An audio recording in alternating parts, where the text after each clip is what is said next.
Hello, human beings from 222 countries. Welcome back to TARTLEcast. Jason, tell me how you really feel. How do I feel today? Let me think. I have a fear of missing out.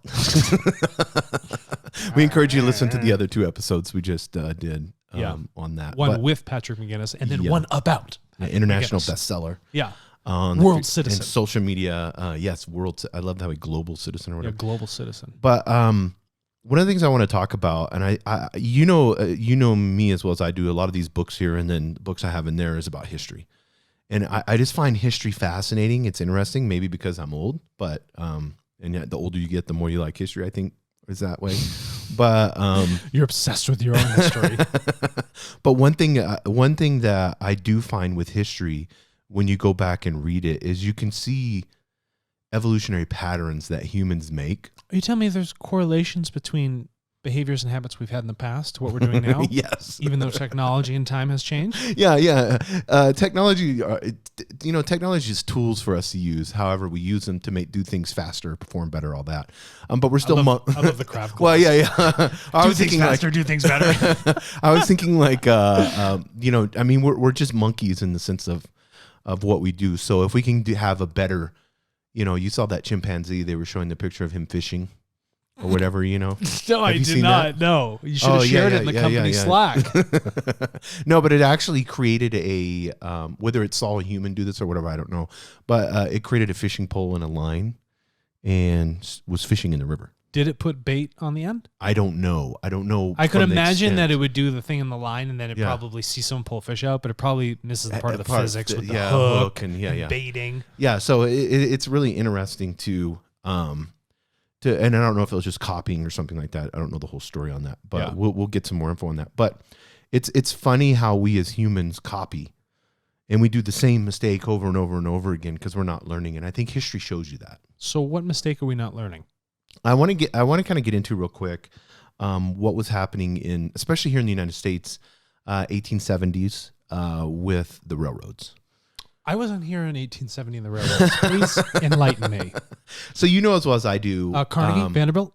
So how many? Yes, exactly. all of the above. Please tell me. Yeah, we're going to talk about Santa Fe and Albuquerque because I think it's interesting. Yep. But whenever you look at before 1870, how did you get around? Horse. Yeah, or walk.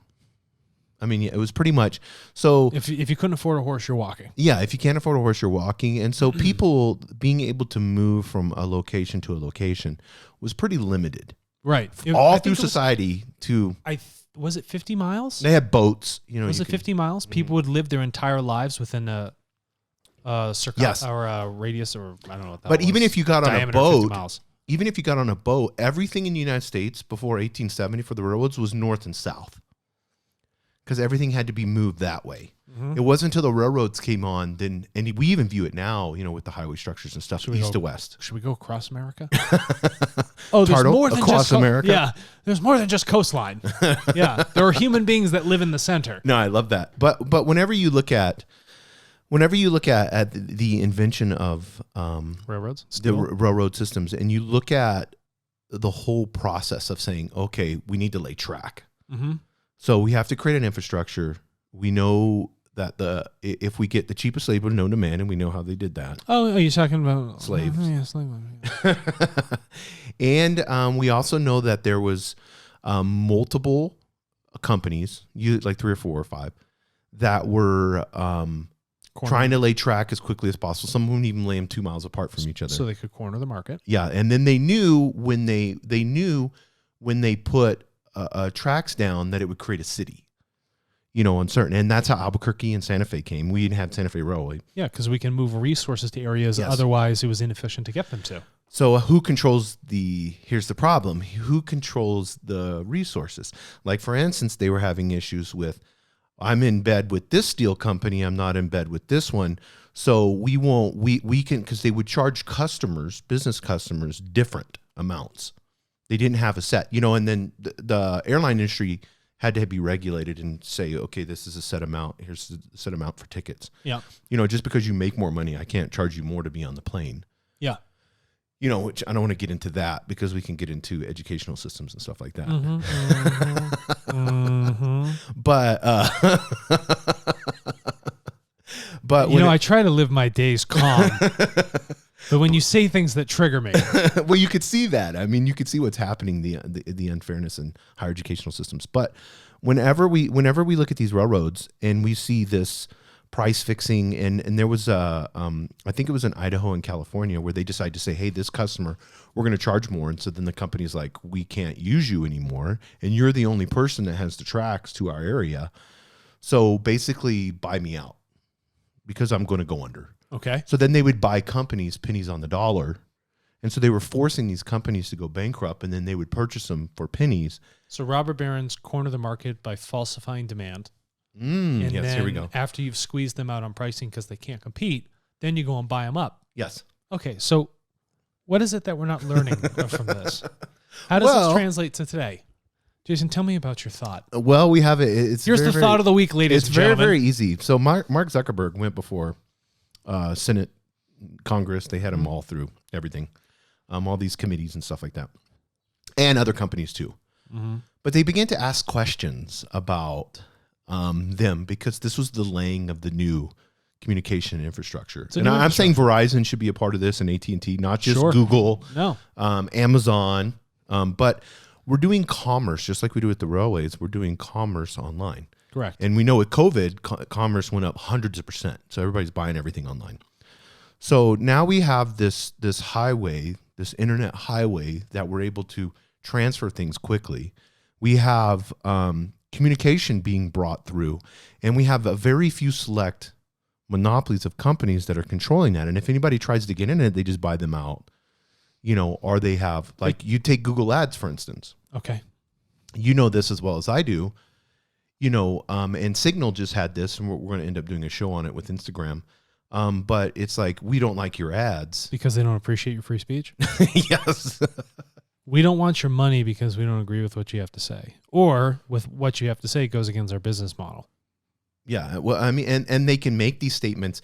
How are they able to make these statements and then just kick you off? What's with that? How are they able to, because that's the question I have, just like these railroad barons. How are they able to have a complete monopoly on the internet? And just a complete monopoly on censorship because they hold all these. Yeah, we're seeing that now with, Twitter canceling people or whatever. Yeah. And I get that. I understand they're a private company and they can make the decision, do whatever. And we as consumers can make the choice to be on there or not. Correct. But there has to be an answer to solving this so that we have decentralization. You know how you solve it? Instead of Google making the decision, they've created the technology. Mm-hmm. But if this ad is going out, they're not putting an ad on Google to advertise to Google, are they? No. They're advertising it to the rest of the world. So why is it for Google to say the rest of the world can see this or not that? Why wouldn't you let the world determine? Let the world vote on whether or not that should be okay. All Google should care about is getting their dollar. Yeah, because if you get the government involved, then you're going to have the same problem that you had in the 1900s, Same early 1900s, where the railroads were like, oh, you want to buy us out? Oh, yeah. you want to like, we had the highway systems are that way. The government's in charge of all those are not privatized. And they're like, okay, well, then we're not going to do any maintenance or not do anything. We will have very few employees and we'll just let you handle this government. Think about tech competition. Yes, this is where I'm getting at. Let's get Facebook and Apple and Google. They're buying companies every single day. Every day. Multiple. Mm-hmm. You want to know why? Because anybody who could be an up-and-coming competitor, buy them out. Yes.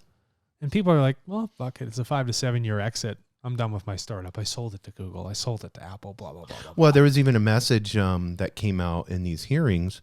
The Instagram founder, and they brought this up to Mark Zuckerberg. The Instagram founder said, I have to sell to Mark or he'll go into complete destruction mode on Instagram. That it was in a text, that they had from the Instagram founder. And so that's so interesting. That's just that robber baron mentality. Like, if we have the money, we have the resources. If you don't do this, then we're just going to blow up your company.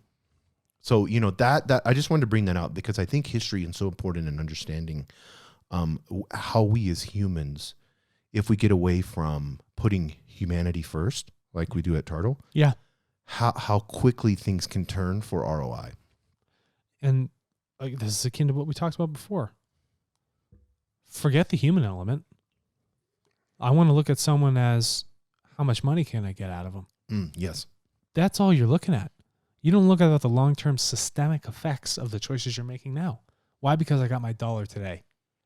That's all you care about. Mm-hmm. And then how do I extrapolate my dollar today to say that I have lifetime value later? Get out of here.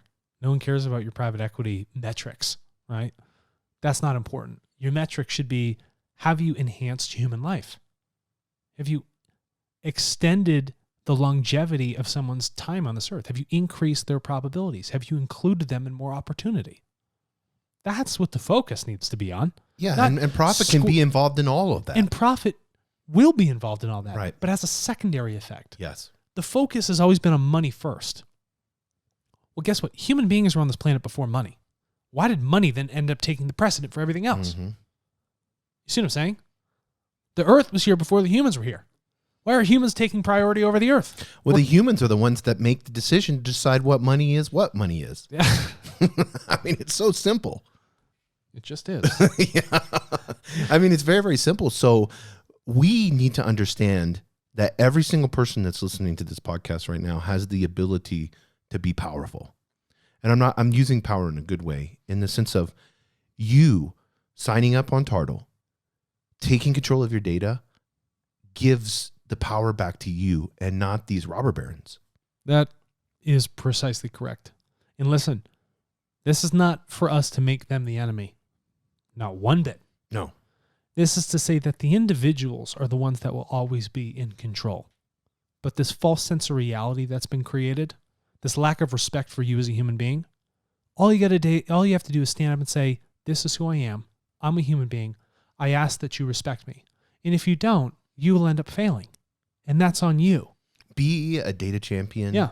And understand that you have the strength to take back what is most important in your life, and that is your data. Thank you.